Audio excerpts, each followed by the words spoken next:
পরে যদি দ্বীনি আলোচনা হয়, তালিম হয়, মুজা করা হয়, তার একটা প্রভাব হয়, হয় কি হয় না? যে ঘরের মধ্যে টিভি চলে সেই ঘরের একটা প্রভাব আছে, আছে কি আছে না? আবার যেই ঘরে কোরআন তেলাওয়াত হয় সেই ঘরের একটা অবস্থা, সেই ঘরের পরিবেশ ভিন্ন রকম থাকে, থাকে কি থাকে না? আগের যুগে মুরব্বীরা শুনছি যে ছেলে মেয়ে দেখতে গেলে আত্মীয়তার ক্ষেত্রে বলতো গিয়ে দেখবে আগে নামাজের চাড়ি আছে কিনা, বলতো কি বলতো না, নামাজের চাটাই আছে কিনা, মানে ওই ঘরের মানুষগুলা নামাজে কিনা বুঝতে হলে, চিনতে হলে এটা প্রমাণ যে ওই ঘরে নামাজের চাটাই আছে, চাটি আছে।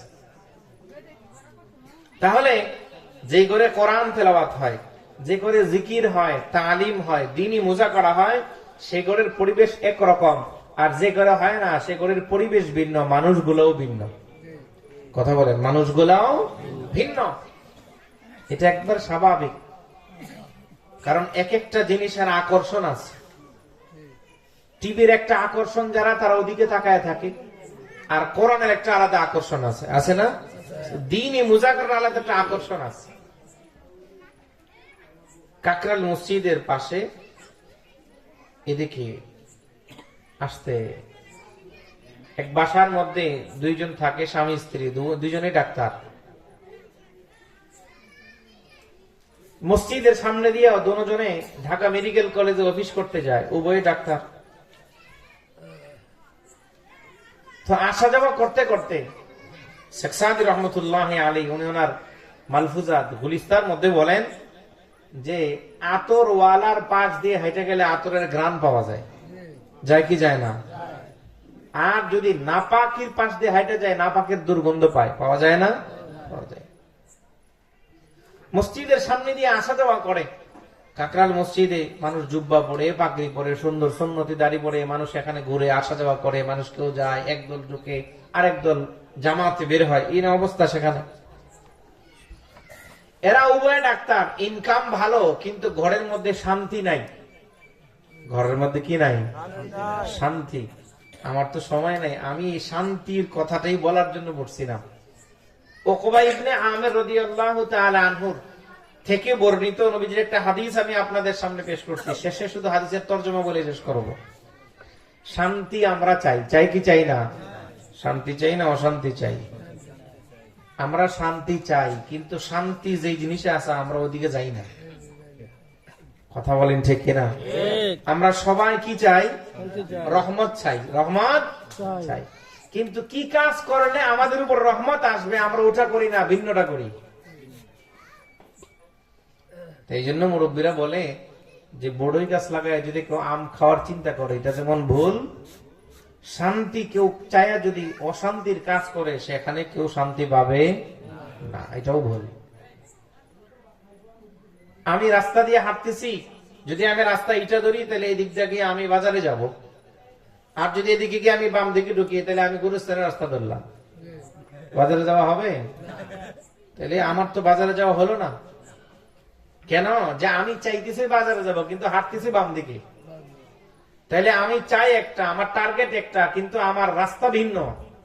এটা যেমন সম্ভব নয়, আমরা শান্তি চাই কিন্তু শান্তির পথে না চলে যদি ভিন্ন পথে চলি, আমাদের ঘরে, আমাদের ব্যক্তি জীবনে কখনোই শান্তি আসবে না।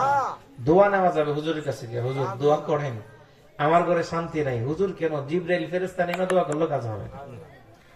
কথা বলেন, জিবরাইল ফেরেশতা নেমে দোয়া করলেও কাজ হবে না। ওনাদের ঘরে শান্তি নাই। একদিন কাকরাইল মসজিদের সামনে দিয়ে যাইতেছে, একজন মুরব্বী আলেমকে দেখে সামনে গিয়ে সালাম দিয়ে বলতেছে, হুজুর আমার একটু কথা ছিল আপনার সাথে। কি কথা বলেন? আমার স্ত্রীও ডাক্তার, আমিও ডাক্তার, ঢাকা মেডিকেলে আমরা চেম্বার করি, সরকারি ডাক্তার, বেতনও ভালো মাস শেষে। আবার বিভিন্ন ক্লিনিকে, বিভিন্ন হসপিটালে আমাদের আলাদা চেম্বার আছে, কিন্তু আমাদের ঘরে সব আছে, ফার্নিচার আছে, টিভি আছে, আমাদের ঘরে দামি দামি খাট আছে, আসবাব আছে, অনেক কিছু আছে, ইন্টেরিয়র আছে, কিন্তু একটা জিনিস নাই। কি নাই? শান্তি নাই। কি নাই? শান্তি নেই। তাহলে কি চাও? আমার কাছে আসছো কেন? হুজুর দেখি আপনারা মসজিদের মধ্যে পিছনে একটা গাঁটটি নিয়া, একটা বোঝা নিয়া, সামান নিয়া ঢুকেন, ফ্লোরে ঘুমান, একসাথে রান্না হয় খান, আপনাদের ঘুম হয়, শান্তি আপনাদের মধ্যে আসছে বোঝা যায়, তো শান্তি আমার মধ্যে কিভাবে আসবে এটার জন্য আসছি। সঠিক জায়গায় আসছে, কথা বলেন ঠিক কিনা? সঠিক জায়গায় বাস্তব কথা। তাবলীগের এক মুরব্বী আমার সাথে গল্প করতেছেন যে দ্বীনি মুযাকারা আর দ্বীনি পরিবেশ ঘরের মধ্যে কি পরিমাণ দরকার, আর এটা হলে কি পরিমাণ বরকত হয়। তো উনি বলতেছে, আপনি কি নামাজ পড়েন? হুজুর পড়ি তো। কোন নামাজ পড়েন? জুমার দিন জুমার নামাজটা পড়ি। জুমার দিন, যেটা আমাদের দেশে শুক্রবারের মুসল্লি, তাও সারা দিনের না, কয় বেলা? এক বেলার মুসল্লি। কয় তাইলে তো নামাজ পড়ার চেষ্টা করতে হবে। হুজুর নামাজ যে পড়বো, আমার ঘরে নামাজের পরিবেশ নাই। আমার ঘরে নামাজের কয় না, তুমি ঘরে পরিবেশ করার যাই করো, নামাজ পড়তে হবে, মসজিদে এসে পড়ো। যদি তুমি নামাজ শুরু করো, তাহলে এরপরে কিভাবে শান্তি আসবে সেটা আমি তোমাকে ঔষধ দেব। তো মোটামুটি নামাজ শুরু করছি। কাকরান মসজিদের পাশে বাসা, মসজিদে এসে নামাজ পড়ে যায়। হুজুর 4 ওয়াক্ত পড়তে পারে, কিন্তু ফজরটা পারি না। কয়টাও পড়তে হবে। এরপরে একদিন ওই হুজুর লাইব্রেরি থেকে কি নাই না, ফাজাইলে আমল আছে না, একটা ফাজাইলে আমল, এটা দিছে। আজকের থেকে এটা ঘরে তুমি পড়বে, তালিম করবে। কিছুদিন মসজিদে ওরে বসায় শিখেছে কেমন তালিম করতে হয় এবং কিভাবে পড়তে হয়, সবাই শোনে কিভাবে। তো হাতে কিতাব নেওয়ার পরে বলতেছে, হুজুর আমি তালিম করে শোনাবো কারে? এটা মূল পয়েন্ট আমার এখানে। তালিম করে আমি শোনাবো কাকে? আমার ঘরে তো আমি আর আমার স্ত্রী ছাড়া আর কেউ নাই। আমার ঘরে আমার ওয়াইফ ছাড়া আর কেউ নাই। আমি তালিম শোনাবোটা কারে? কাউরে শোনানোর দরকার নাই। ঘরের পিলারকে শ্রোতা মনে করে তুমি হাদিস পড়তে থাকবা। সুবহানাল্লাহ বলে। ঘরের পিলারকে তুমি শ্রোতা মনে করে। আমার বিবি অনেক শিক্ষিত, উচ্চ শিক্ষিত যদি হয় স্ত্রী বা হাজবেন্ড, যদি আধুনিক হয়, তাদের কাছে ধর্মকর্ম ভালো লাগে না বেশি। ঢাকাতে অনেক ফ্যামিলি আছে, পয়সার অভাব নাই, কিন্তু ঘরের মধ্যে দিন মানার কোন লেশ মাত্র নাই। আমার বেবি অনেক শিক্ষিত, ডাক্তার তো বুঝতেছেন শিক্ষিত বেশি, সেইগুলা কিতাব টিতাব দেখলেই তার মেজাজ খারাপ হবে। কয় তার সামনে পড়তে বলি নাই তো। তুমি তোমার রোমে বা এক রোমে তুমি পড়বা, পিলারকে মনে করবা ও আমার শ্রোতা, আর আল্লাহর ফেরেশতাদেরকে শ্রোতা মনে করবে। ফেরেশতারা আমরা কি করতেছি? আমাদের সাথে আছে না? কথা বলেন, আছে না নাই? আমরা এখন কথা বলতেছি, শুনতেছি, ফেরেশতারা লিখতেছে কিনা? লিখতেছে না? কিরামান কাতিবিনা ইয়ালামুনা মা তাফআলুন। কিরামান কাতিবিনা ইয়ালামুনা মা তাফআলুন। সম্মানিত দুই লেখক ফেরেশতা, আমরা কি করতেছি সব লিখতেছে, জানতেছে। ঠিক আছে হুজুর আপনি বলছেন, কয় না বেশি না, তুমি 15 দিন করতে থাকো এইভাবে। ঘরের মধ্যে আইসা সুন্দর করে একটা টেবিল সামনে নিয়ে ফাজাইলে আমল খুলে এসে 5টা অধ্যায়, 6টা অধ্যায় আছে, 6টা তাবলীগের উসুলের, তো এক একটা থেকে বলছে একটা জিনিস, একটা হাদিস পড়বে। তো শুরু করছে প্রথম ঈমান, কিতাবুল ঈমান থেকে, ঈমানের অধ্যায় থেকে পড়া শুরু করছে। আর বলতেছে তুমি যে পড়বা, জোরে জোরে পড়বা, যাতে তোমার দেয়াল টেয়াল এগুলা সব শোনে। এই যে আমি আপনার কথা শুনতেছি, সুবহানাল্লাহ বলতেছি, আলহামদুলিল্লাহ বলতেছি, মাটি থেকে শুরু করে গাছপালা সবাই শুনতেছে না? বিশ্বাস করেন কিয়ামতের দিন যখন কেউ কথা বলবে না আমার আপনার পক্ষে, তাদেরকে আল্লাহ জবান দিবেন, তারা আমার আপনার পক্ষে কথা বলবে। কেউ আপন না, কেউ আপন হবে না, কেউ আপনার পক্ষে কথা বলবে না। বিশ্বাস করেন আল্লাহর কথা, কেউ কথা বলবে না, কিন্তু এরা কথা বলবে, মাটি কথা বলবে। يومئذ تحدث أخبارها بأن ربك أوحى لها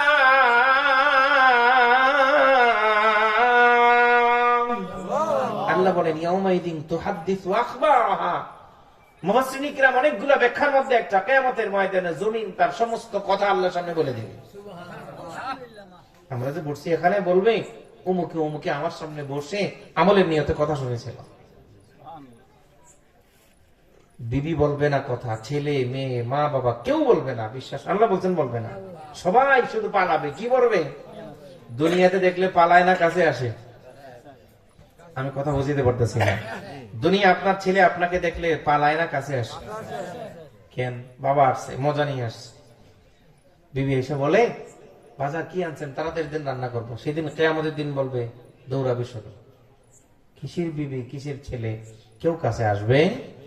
কিন্তু এই বাকশক্তিহীন প্রাণীগুলা, বস্তুগুলা, যারা আমার আপনার সুবহানাল্লাহর কথা শুনছে, তারা সেদিন সাক্ষী দিয়ে দিবে। তুমি যে তালিম করবা, কিতাবি তালিম, যাতে তোমার দেয়াল, তোমার পিলার, তোমার ঘরের আসবাবকে তুমি শ্রোতা মনে করে পড়তে থাকবা।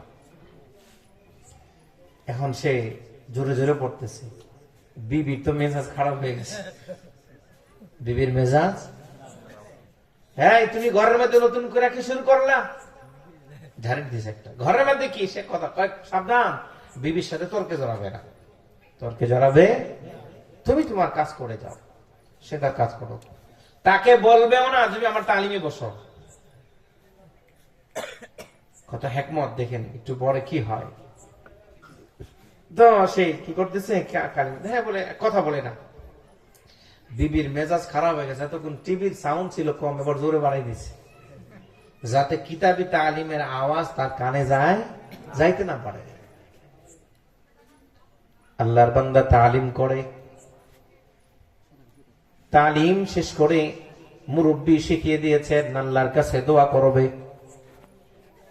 তালিম শেষ করে আল্লাহ তাআলার কাছে দোয়া করে, রব্বুল আলামিন, আমি সাধারণ কিচ্ছু পড়ি নাই, তোমার পয়গম্বরের মুবারক মুবারক হাদিসগুলো আমি পড়ছি, তোমার নবীর মুবারক মুবারক ফজিলতের হাদিসগুলো আমি আমার ঘরের মধ্যে পড়লাম। আল্লাহ আমার বিবির দিলটা হাদিসের দিকে ঘোরায় দাও। আল্লাহ আমি তো তাকে বাধ্য করতে পারি না, আমার কাজ হলো পড়া। আল্লাহ আমার কোন শ্রোতা নাই, আমার বিবির ঘরটাকে আমার তালিমের শ্রোতা বানায় দাও। সুবহানাল্লাহ। আল্লাহর কাছে প্রত্যেক দিন দোয়া করে। কেউ যদি দিল থেকে, কলিজা থেকে কিছু আল্লাহ তাআলার কাছে চায়, আল্লাহ সেটা দেন কিনা? সে তো আল্লাহ তাআলার কাছে তার বিবির হেদায়েতের জন্য দোয়া চায়। একদিন, দুই দিন, এইভাবে চলতে চলতে 15 দিন, 16 দিন পার হয়, 1 মাস হয়ে গেছে, বিবি এখনো আসে না। এবার একদিন মনে মনে চিন্তা করে, হায় রে বেচারা, আজকে একদিন দুই দিন নয়, 1 মাস যাবত আমার ঘরের মধ্যে বসে, একদিন স্বামী চলে গেছি, হাতে নিয়ে দেখে লেখা ফাজাইলে আমল, খুলে দেখি নবীজি বলছেন। কার কথা? নবীজি বলছেন এই কথা, অমুক সাহাবী থেকে বর্ণিত, বাংলায় উচ্চারণ লেখা, তর্জমা লেখা, বাংলানুবাদ সব লেখা আছে। মহিলা চিন্তা করে, আমার স্বামী তো কোনো গান বাদ্য, কোনো আজগবি কথা বলে না, আমি তো মুসলমান, আমার পয়গম্বরের কথাগুলি বলে। ওই দিন তালিম করার জন্য বসছে, টিভির আওয়াজ এতদিন ছিল ওচা, সেদিন নিচু হয়ে গেছে, আওয়াজ নাই, বন্ধ। তালিম করতেছে একদিন, সেদিন একটা হাদিস আসছে, আল্লাহর পয়গম্বরের হাদিস, যে নবীজি বলছেন, স্বামী মারা গেলে ওই স্বামীর উপরে তার বিবি যদি সন্তুষ্ট থাকে, বিশ্ব নবী বলেন সেই স্বামীটা জান্নাতে। আবার বিবি মারা গেছে, ও বিবি মারা ইন্তেকালের সময় যদি তার স্বামী তার উপরে সন্তুষ্ট থাকে, আপনার আমার পয়গম্বর বলেন ওই বিবিটা সোজা আল্লাহর জান্নাতে। এটা পড়তেছে। এই বিবি বলে, এই কি পড়ছো, আবার বলো তো দেখি। বিবি বলতেছে, কি পড়ছো, আবার একটু বলো তো দেখি। শুনবা তুমি? হ্যাঁ, সুন্দর কথাই তো লিখছে, সুন্দর কথা না? কথা তো আমার না, কথা তো আল্লাহ রসুলের কথা। কি বলছো, আবার বলো। তাহলে শোনো, এসা বসছে তো বলছে, এত সুন্দর সুন্দর কথা হাদিস আছে এর মধ্যে। হ্যাঁ, তাহলে এতদিন তুমি আমার ডাক দাও নাই কেন? আমি ডাক দেবো কেন? আমার কাজ করা, যার কথা বলতেছি উনি তোমারে আমার দিকে ফিরে গেছে। পরের দিন হাসপাতালে একসাথে যাইতেছে, যাবে, বাসা থেকে বের হয়েছে। স্বামী নিচে নেমে বলতেছে, দেখেন আল্লাহ তাআলা হেদায়েত দেওয়ার জন্য ধাক্কা, কলিজার মধ্যে কেমনে আল্লাহ ধাক্কা লাগায়। নিচে নামছে, রিক্সায় উঠবে, স্বামী বলতেছে, তুমি আলাদা রিক্সায় যাও, আমি আলাদা রিক্সায় যাই। কেন? তুমি পর্দা করো না, তুমি যে চুল খোলা, চেহারা খোলা, এইভাবে আমার সাথে যাও। ছোট ছোট দাড়ি রাখছে চেহারার মধ্যে। স্বামী এখন কাকরার মসজিদে গিয়ে নামাজ পড়ে, মাথায় টুপি দেয়। এই দিকটা মুসল্লিরা দেখলে আমার সবাই চিনি, আমার লজ্জা লাগবে। কথা দেখছেন, আমার কাকরাইল মসজিদের আজকে অনেকেই চিনি, আমি নামাজ পড়ি তো সেখানে গিয়া যদি তোমার আমার সাথে বেপরদায় দেখে তাহলে আমার কাছে এটা লজ্জাজনক মনে হবে। তুমি এক রিক্সা যাও, আমি আরেক রিক্সা যাই, দেখা আরেকটা খাইছে নি, মন খারাপ হয়েছে না? আলাদা রিক্সায় গেছে। আল্লাহ ওই দিন রাত্রে বাসায় আসছে, চেম্বার শেষ করে বিবির হাতে একটা ব্যাগ, কি নিয়ে আসছো? নিউ মার্কেট থেকে বোরকা কিনে নিয়ে আসছে। বোরকা আনলে যে তুমি যে ঘৃণা করতা, কয় না যে বোরকার কারণে, বেপরদার কারণে তোমার সাথে রিক্সায় পরে হাসপাতাল যেতে পারবো না, ওই বেপরদাবাদ কালকা থেকে বোরকা পরে যাবো। ওই দিন রাত্রে তালিমে বসবে তো বিবি বলতেছে, এতদিন তুমি একলা একলা বসছো, আজকে আমি পড়ি তুমি শোনো, আজকে আমি পড়ি তুমি শোনো। স্বামী তো খুশিতে চোখে পানি চলে আসছে। হ্যাঁ হ্যাঁ তুমি পড়বা? কয় হ্যাঁ, নাও পড়ো। বিবি ওযু করে আসছে, হাদিস পড়ে পড়তেছে। এক একটা হাদিস পড়ে যারা দিন বুঝতে চায়, জানতে চায়, যখন আসছে যে বিশ্ব নবী বলছেন, নবীজি বলছেন এই কথা, নবীজির কথার এইটার মধ্যে একটা পাওয়ার আছে, আছে না? নবীজি নিজের কথা বলছেন না আল্লাহর কথা বলছেন? والنجم إذا هوى ما ضل صاحبكم وما غوى وما ينطق عن الهوى إن هو إلا وحي يوحى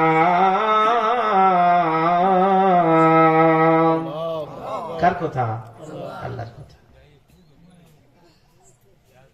মেয়েটা কিতাবি তালিম যখন করতেছে, এক একটা হাদিস পড়ে আর তার চোখ থেকে পানি পড়তেছে, চোখের পানি পড়ে আর স্বামীর সামনে হাদিস তেলাওয়াত করে, পাঠ করে। তালিম শেষ হওয়ার পরে স্বামী বলতেছে সুন্নাত হলো নিয়ম, মুরব্বীরা আমাকে বলছেন কিতাবি তালিম করার পরে নিয়ম সিস্টেম হলো আল্লাহ তাআলার কাছে দোয়া করা, আল্লাহ যা পড়লাম আমল করার তৌফিক দিও আমাদেরকে। আজকে তুমি তালিম করেছো, তুমি দোয়াটা করো। তুমি আজকে কিতাবি তালিম করেছো, দোয়াটা তুমি পড়ো, তুমি করো। আমি তো কি দোয়া করব জানি না, কই যেটুক জানো সেটুকুই করো। বিবি হাত তুলছে আল্লাহ তাআলার সামনে, আসমানের মালিক আল্লাহ, আল্লাহ সে বান্দির জবান দিয়া বের করে দিছে, মালিক তোমার নবীর মুবারক হাদিসগুলো আমি পাঠ করলাম জীবনের প্রথম। আয় আল্লাহ, এই কথাগুলা যেন আমার সঙ্গী হয়ে যায়, কথাগুলা যেন আমি বলতে না পারি, সারা জীবন তোমার রাসূলের আদর্শ আমাদের ঘরে তুমি দিয়ে দাও। মুখ দিয়ে চলে আসছে দোয়া, আল্লাহ আল্লাহ তো দোয়া কবুল করে নিলেন। এরপরের দিন স্বামী দৌড়াইয়া কাকরাইল মসজিদে গেছে মাগরিবের নামাজ পড়ার জন্য। অফিস শেষ করে ওই মুরব্বিরে, ওই আলেমকে জড়ায় জড়া বলে, আহলুল্লাহ আপনার একটা কথা সিস্টেমের কারণে আমি যখন একা একা আমার ঘরের মধ্যে কিতাবি তালিম শুরু করেছি, আমি মনে করেছি পিলারটা আমার শ্রোতা, দেয়ালটা আমার শ্রোতা, আল্লাহ তাআলার ফেরেশতাগুলো আমার শ্রোতা, আমি শ্রোতা মনে করে আল্লাহর পয়গম্বরের হাদিসগুলা পাঠ করেছি। কিন্তু আল্লাহ এক মাসের মাথায় আমার বেপর্দা বেনামাজি বিবিটাকে তালিম করার কারণে পর্দাওয়ালা নামাজি বিবি বানিয়েছেন। সুবহানাল্লাহ। এই জন্য ইখলাসের সাথে কোন জিনিস করলে শুনলে ফায়দা আছে না নাই?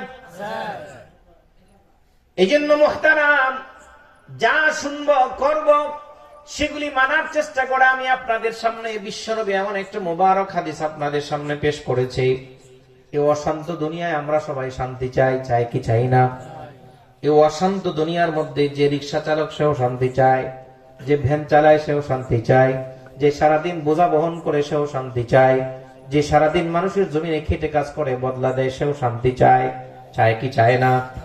এমনই শান্তির একটা আবাস নিয়ে, শান্তির একটা পয়গাম নিয়ে, শান্তি কিভাবে পাওয়া যায় নবীজির কাছে নবীজির সাহাবী উকবা ইবনে আমির বিয়া বললেন, ইয়া রাসূলুল্লাহ মান নাজাতু ইয়া রাসূলুল্লাহ, কোন পথে মুক্তি পাওয়া যাবে?